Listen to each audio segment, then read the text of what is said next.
بسم اللہ الرحمن الرحیم۔ صبر کی اقسام: اللہ کی اطاعت پر صبر کرنا، حرام چیزوں سے رک جانا، تکالیف پر صبر کرنا اور پہلے صدمہ پر صبر کرنا وغیرہ۔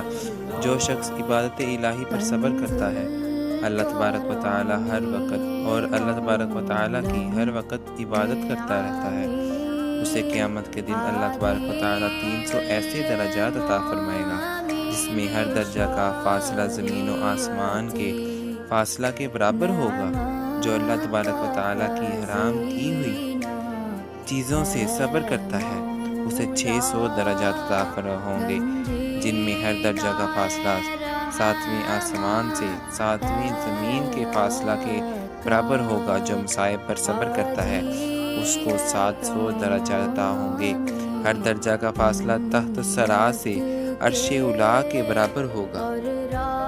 حضرت زکریا علیہ السلام جب یہود کے حملہ کی وجہ سے شہر سے باہر نکلے کہ کہیں روح پوش ہو جائیں اور یہود ان کے پیچھے بھاگے، تو آپ نے قریب ایک درخت دیکھ کر اس سے کہا، اے درخت، مجھے اپنے اندر چھپا لے۔ درخت چھڑ گیا اور آپ اس میں روح پوش ہو گئے۔ جب یہود وہاں پہنچے تو شیطان نے انہیں ساری بات بتلا کر کہا، اس درخت کو آری سے 2 ٹکڑے کر دو۔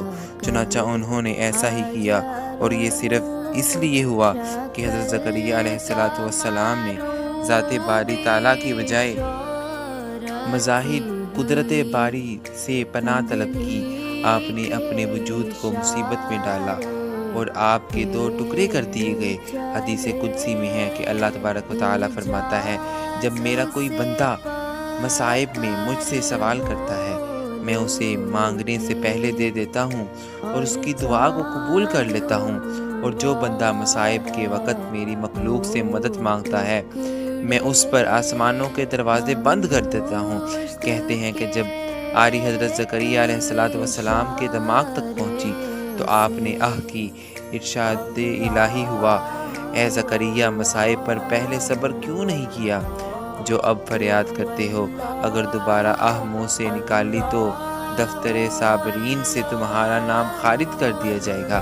تب حضرت نے اپنے ہونٹوں کو بند کر لیا، چر کر 2 ٹکڑے ہو گئے، مگر آپ نے اف تک نہ کی۔